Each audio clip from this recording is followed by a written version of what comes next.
That New Year, my younger sister Zara Lewis, the same girl who had been mistreated all her life by our grandmother for the crime of being born female, returned to the small town in upstate New York with her arms full of gifts.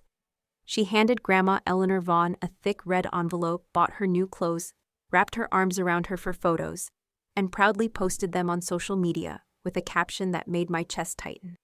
"Grandma, in the end, the one who came back to see you is still the granddaughter you once despised." I confronted her, my voice shaking with anger, telling her what she had done was a betrayal to Mom and me, a complete erasure of the pain the three of us had endured for years. Zara didn't back down. "Hannah, how can you be so heartless? Grandma's pitiful now. That's all in the past. Can't you just let it go? That holiday she didn't come home." I called her 7 or 8 times with no answer. Mom and I were on the verge of calling the police when suddenly a new post appeared on her page. It was a picture of her hugging a frail old woman, grinning brightly, with the same caption about being the granddaughter Grandma once hated. I froze. At first I couldn't even recognize the woman in the picture, but my body remembered before my mind did. My hands trembled uncontrollably. That was my grandmother, my father Richard Vaughn's mother. I hadn't seen her in nearly 10 years yet. The moment I realized who she was, the rage and humiliation hit me so hard, I hurled my phone to the ground. Mom came over, picked it up, and when she saw the screen, her expression hardened. From the moment Zara and I were born, Grandma never liked us.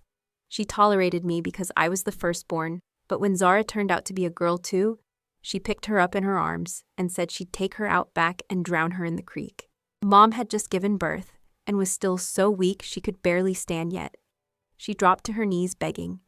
It didn't matter. I had to grab a kitchen knife and block the door, telling them if anyone touched my sister, I'd kill them just to keep her alive. For that, I was beaten within an inch of my life. Grandma told my father to use his belt until I learned my place. He kicked me so hard I hit my head on the corner of the table, my face covered in blood. Since that day, my left eye has been swollen and blurry, my vision never the same. This injury has followed me into adulthood. Grandma's obsession with having a male heir never faded. I'd hear her complaining at the front gate with other old women pounding her chest saying my daughter-in-law is useless. She gave me 2 girls. I can't even hold my head up in town. She whispered to my father that Mom had cut off the Vaughn family line, feeding the resentment he already had toward her. That resentment spilled over onto us in the form of fists and insults. There were years when I lived every day in fear, like a bird flinching at the snap of a twig, waking in the night with my heart pounding. The only peace I knew was when Dad wasn't home. The worst moments were when he returned drunk, his voice slurring as he cursed us, calling us useless and pathetic, before kicking our bedroom door open and beating us. Once he dragged Mom outside in the middle of a freezing winter night before she could even put her clothes on. Under that bitter wind, the 3 of us huddled together. Mom's eyes red with silent tears holding us tight, while we shivered in thin pajamas. That mix of fear and shame burned into me, and I knew it would never fade. When Zara was 6, she developed a high fever that lasted days. She became too weak to even open her eyes. Mom begged Grandma and Dad to take her to the clinic, but Grandma didn't even look up. "She's just a girl. What's the point if she dies? Richard and Margaret can try again for a boy." No amount of pleading changed her mind. Finally, our grandparents, Edward and Patricia Lewis, drove through a snowstorm to take Mom and Zara into town. The doctor's face darkened as soon as he saw her. Why bring her in so late? If this fever had lasted any longer, she might have suffered brain damage. Mom sank to the floor, her face pale as chalk. She had barely managed to save my sister's life, but that night marked another scar we would never erase. When the doctor's words sank in, my mother collapsed to the floor, her face pale as paper. By some miracle, Zara had no lasting damage, her mind and body spared from the fever. Unlike me, she always carried a sliver of affection for Grandma Eleanor and for our father Richard, so whenever Mom had talked about divorce in the past, Zara had urged her to be patient, to endure a little longer. For her sake, Mom had stayed in that hell far longer than she should have. But after Zara recovered from that illness, when Mom brought up divorce again, Zara said nothing. She didn't plead for forgiveness for Grandma or for Dad. And so after a long and bitter battle, my father finally agreed to the divorce. The terms were brutal. Mom would leave with nothing, taking her 2 useless daughters and he would pay no child support. Every cent of her wedding dowry and any gifts she had brought into the marriage had to remain behind. Those valuables were long gone anyway, drained by my father's drinking, but he refused to let her reclaim even the memory of them. It was only when my Uncle Charles brought a group of local men to confront them that Dad and Grandma backed down from taking the rest. Mom agreed to everything else. The ink on the divorce papers had barely dried when right there on the steps of the county clerk's office, humiliated in front of a crowd, my father struck us. He beat the three of us until our heads bled, then walked away without looking back. We held each other sobbing in the cold, tasting the strange mixture of agony and relief that came with finally being free. Mom took us to our maternal grandparents, Edward and Patricia Lewis. Uncle Charles and Aunt Linda had no children of their own, so they treated us like their own daughters. Charles even promised that if we took the Lewis name, he would buy us homes and cover our wedding expenses someday. I agreed, and he kept his word. He brought me into his company to train as his successor, transferred the deed to a house in my name, and made it clear I was his future heir. Zara refused to change her name. I knew Charles and Linda were disappointed, but they never said a word against her. I thought she was still too young to understand. I never imagined she would one day return to the very people who had tried to destroy her. When Mom saw the photos on Zara's social media, her smiling with Grandma, the same woman who had once vowed to drown her, she was speechless, her voice breaking in disbelief. I knew she felt exactly what I did, that Zara's choice was a betrayal, a slap in the face to every ounce of suffering we had endured, and every sacrifice we had made to break free. Anger boiled up in me, and I called her immediately. The moment she picked up, I shouted, "You didn't come home for the holidays. Why are you there? You had money to buy gifts for her, but nothing for Grandpa and Grandma Lewis. Are you out of your mind?" Her voice wavered, but carried a note of defiance. "Hannah, she's our grandmother. How can you talk like that?" I could feel my hands trembling. "Did you forget how she treated us? The day you were born, she wanted to kill you with her bare hands." She was silent for a beat, then said, "That's in the past. Why can't you let it go? You don't understand, she's so pitiful now." After Mom divorced Dad, he remarried and had a son. They let Grandma visit her grandson, but when he went off to college, they threw her out. Now she has nothing. When I visited, she didn't even have a blanket, and her rice bin was empty. She said if I didn't come back, she wouldn't survive the winter. She told me she regrets everything, that her grandson is useless, and that she has to rely on her granddaughters after all. "Hannah, can't you and Mom forgive her?" I laughed coldly. When it cost money to raise a child, she praised the boy.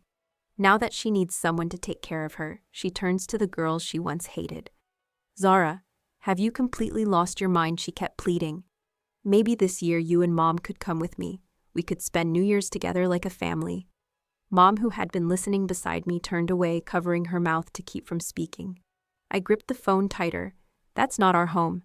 If you want to go back, then stay there.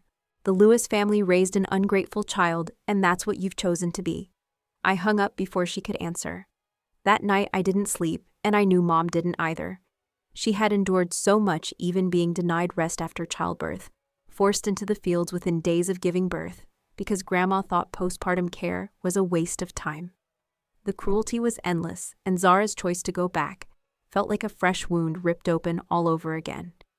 My mother had been forced into the fields only days after giving birth to me, her body still frail from labor. She never recovered from it, and the damage left her with chronic pain that flared whenever the skies opened with rain or the cold crept in.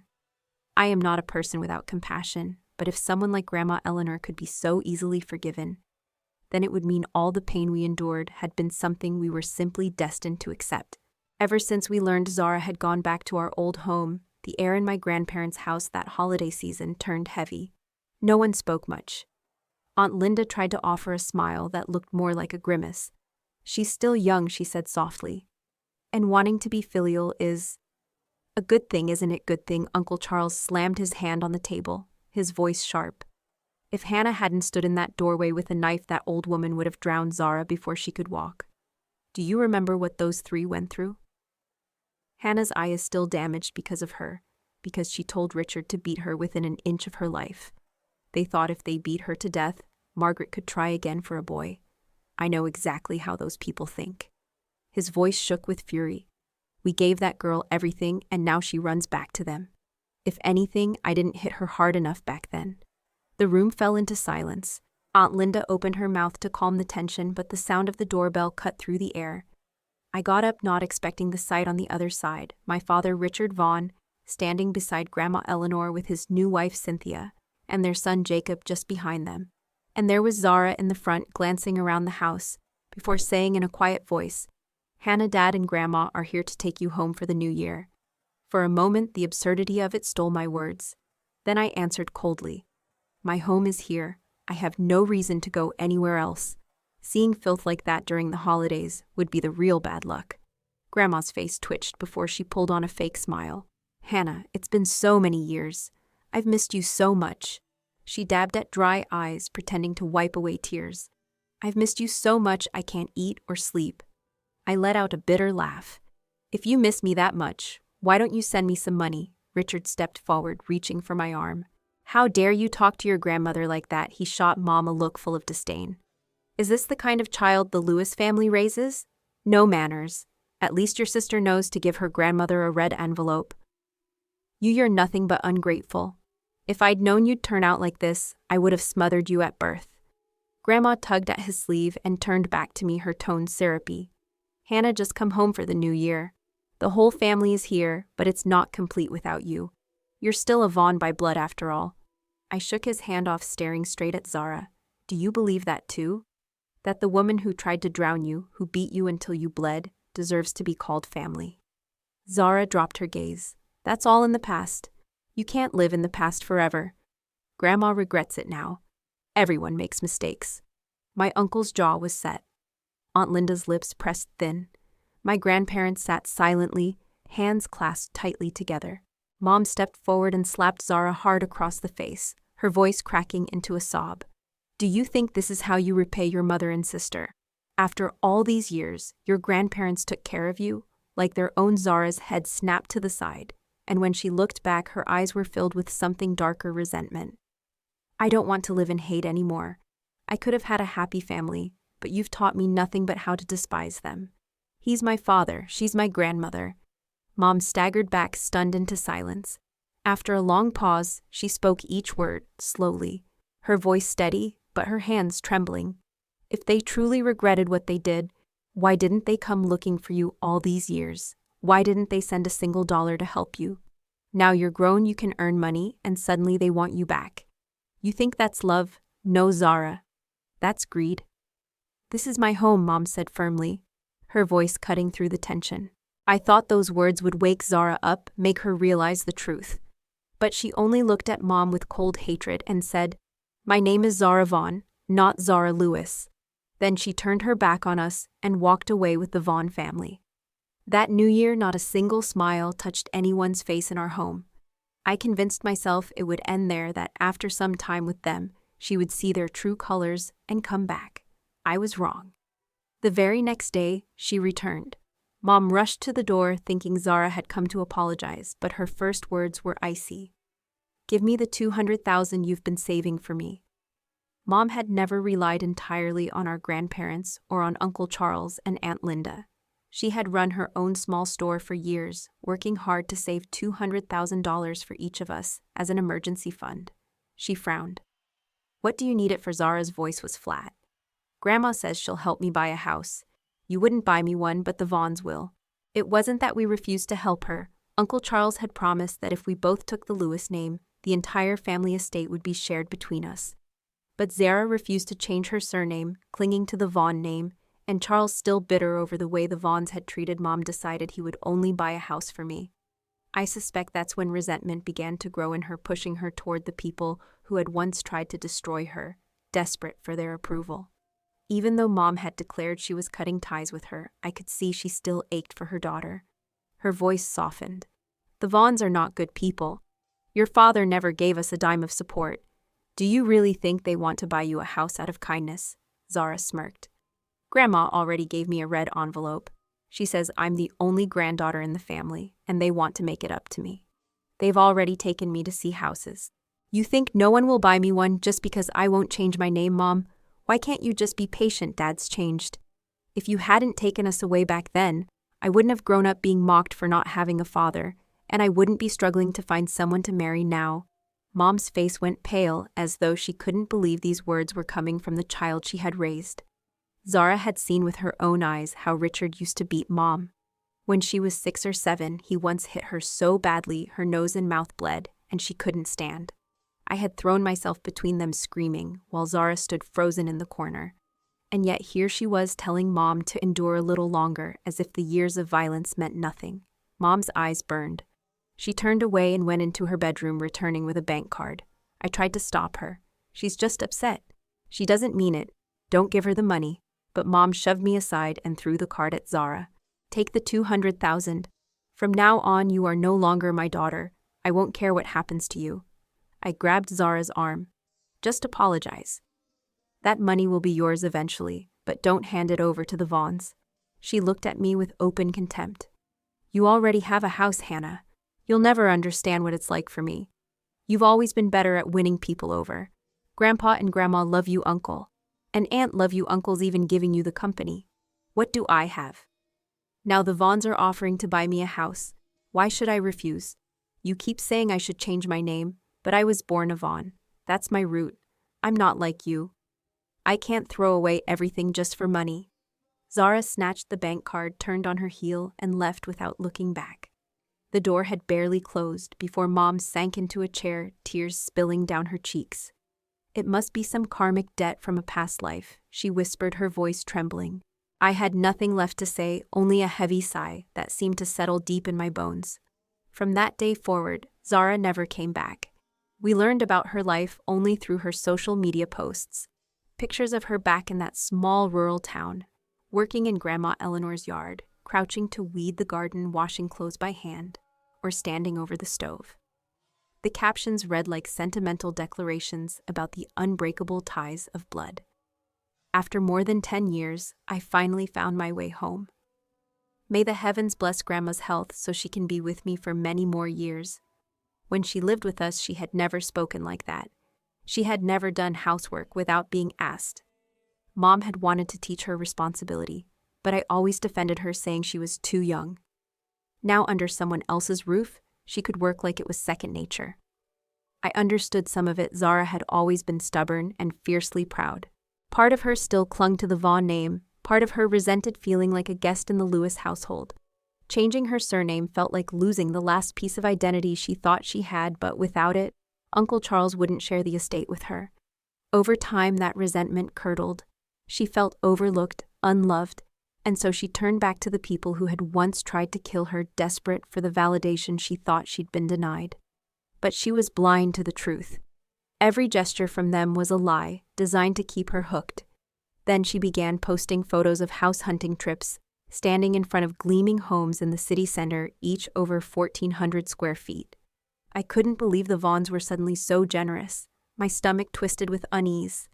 Days later, Zara called me, sobbing so hard she could barely breathe. "Hannah, they tricked me. Grandma told me to hand over all my savings and my salary so they could set it aside to buy me a house. Today I overheard them talking. It's for Jacob. They're using my money to buy a house for him. Jacob, my half-brother, Dad's golden boy, was about to graduate college. I clenched my jaw as she cried. I should have seen this coming. The Vaughns don't regret anything. They never meant to give you a home." Her voice cracked. "I argued with them, and Grandma told me this is the Vaughn house, and I should get out. She told me to come live here instead of renting, and now she's throwing me out." Rage bubbled in my chest, but hearing her sob, gasping for air, I couldn't bring myself to lash out. "Come home. But you'd better apologize to Grandpa, Grandma, Uncle, Aunt, and especially Mom. She's been crying for days because of you. You've hurt her too deeply this time." There was a long pause, then a quiet, "Okay." She came back the next day dragging a small suitcase. No one yelled at her. We just told her to learn from this and move forward. For the next few days, she threw herself into chores, as if trying to erase the stain of her betrayal. One evening, I passed by Mom's room and saw Zara in her arms weeping. "Mom, I finally understand. The Vaughns aren't good people. To them, only Jacob matters.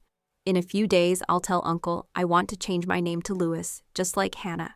Please don't be mad at me anymore. At first, Mom stayed silent, still wounded. But then she sighed and pulled her close. You understand now, and that's what matters. Even after everything, she couldn't stop loving her daughter. Mom asked softly, I'm glad you understand now, but about that $200,000, did you at least have them write you a receipt? Zara's eyes dropped, and after a moment she mumbled, No. They told me it was for the house, so I didn't think about it. I didn't ask. Mom nodded once and let out a long, weary sigh. Fine. The money's gone, but as long as you're safe, that's all that matters.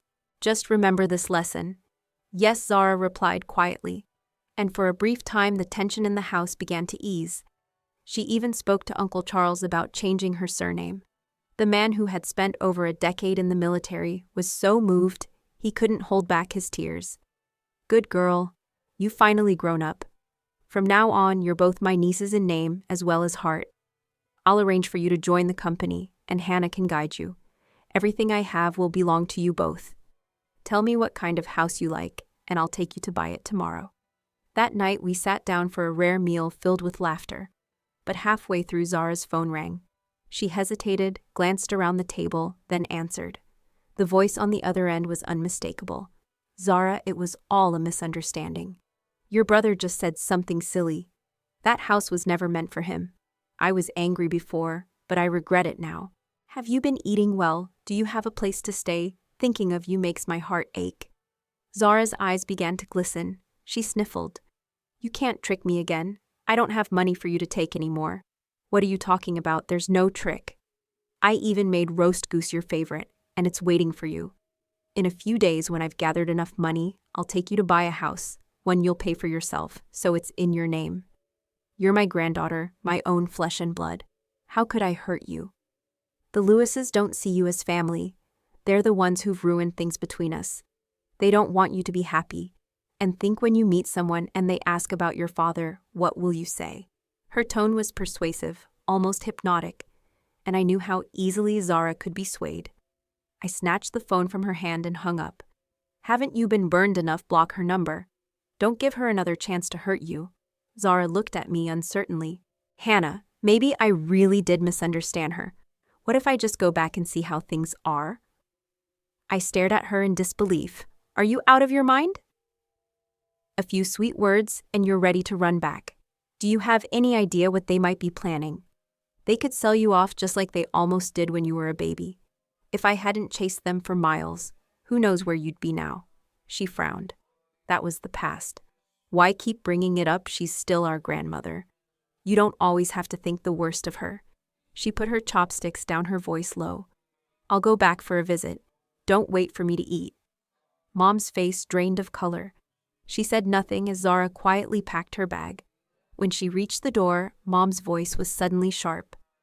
Zara, I've always told myself you were too young to know better, and I've let things slide. But I can't let my daughter hurt me over and over. If you walk out that door this time, our relationship is over. Zara spun around, frustration flashing in her eyes. Why do you always have to make it so serious? I'm just going to visit. That's my grandmother and my father. She's right. Your hatred has made you teach us to hate them too. You don't want us to be happy. Mom's lips trembled, but no words came. Then in a burst of anger and grief, she pointed to the door, tears streaming down her face. Get out right now, and don't you ever come back. Fine, Zara said, her voice cold. I won't. I'm about to have my own house anyway. And she slammed the door behind her, leaving the room in a suffocating silence. I'm about to have my own place, Zara had declared, before storming out, slamming the door so hard it rattled in its frame. For a moment there was a strange silence, almost like relief, but it quickly dissolved into the heavy, airless tension that had become familiar in our home. Aunt Linda went to Mom's side, trying to comfort her through her sobs. She's still young. Don't let her get to you like this. She'll understand your pain when she's older.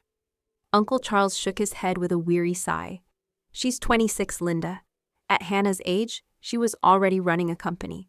Zara's never truly been connected to us. She's always kept one foot in their world. Mom clutched my hand, her lips trembling. I carried her for 10 months, went through hell to protect her from the Vaughns, and now she asks me why I couldn't endure a little longer, accuses me of being jealous of their happiness, says I don't want them to live in peace. How did I end up with such an ungrateful daughter? If I had known. When they tried to kill her as a baby, maybe I should have let them. She shut her eyes, tears slipping silently down her face. I stayed quiet. I knew this time the hurt had cut straight to her core. She had forgiven Zara again and again, only to be betrayed each time. Still, my heart clenched at the thought of my sister believing life with the Vaughns could ever be better.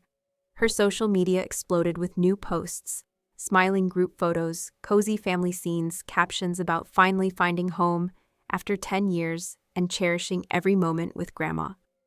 Before long, she was showing off a property deed online, her name printed neatly across it.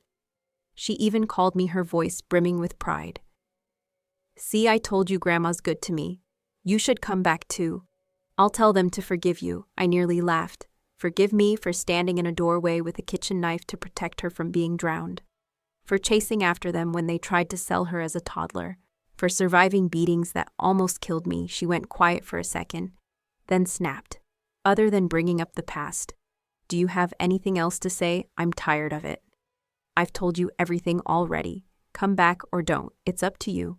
I didn't want to keep repeating our history as if I was demanding gratitude. I just wished she could see the truth. The people who once wished her dead were never going to want her to live well. Still, I was unsettled. Something about the Vaughns buying her a house didn't sit right. She stopped calling occasionally, sending brief texts until one day she wrote, "Grandma's introducing me to someone. He's mature, trustworthy, and genuine. His family's well off. If I marry him, I won't have to lift a finger." My gut twisted. In that small rural town, all the successful young men had long since moved away. Where would Grandma find a man like that? I warned her. Be careful. If the only things they can say about him are that he's kind and trustworthy, that's a red flag. They might sell you off and have you counting the money for them. Come home so we can check him out first. She lashed out. "You're just like Mom. You don't want me to be happy." Then she blocked my number. The unease gnawed at me until I asked around in the village. The truth made my blood run cold. This trustworthy man was a 40-something loner from the edge of town, a man who had once beaten his wife to death. He had served 8 years in prison for killing his wife and had only been released this year. And yet the Vaughn family dared to introduce such a man to Zara. Villagers shook their heads as they spoke. Apparently, the family had already taken a bride price of $200,000, money scraped together after the man's mother sold nearly everything she owned. In plain terms, that sum was the price of my sister's freedom. Once she married, whatever happened to her, whether she lived or died, would have nothing to do with them. I hesitated for a long time before finally deciding to tell Mom. In recent days, she had seemed to age 10 years. The hair she once took pride in, always meticulously cared for, was now streaked with gray. When I told her, she simply sighed, her voice heavy with resignation. I already said the moment she stepped out of this house, the last time, she was no longer my daughter. I grew anxious. But marriage is for life. We can't just let her fall into something like this. What good would it do? Mom's voice was flat, but her eyes were full of an unspoken pain. She's never learned a thing from experience. She'll always run back to the Vaughns. Save her this time, and she'll just go to them again. One day she has to learn on her own. The world isn't going to coddle her forever. I had no answer. Leaving Mom's room, I still tried calling Zara, but she had blocked me. I lay awake all night restless until the sudden ring of my phone at midnight made my heart jump. Her name was on the screen. I picked up immediately. Her voice was trembling, thick with tears. "Hannah, they tricked me. Please come save me." My chest tightened. What happened? They said they were taking me to visit relatives, but they brought me to the house of some old bachelor. They forced me to drink. When I came to, I overheard them talking. They sold me Hannah. The house deed they gave me was fake. They never planned to buy me anything.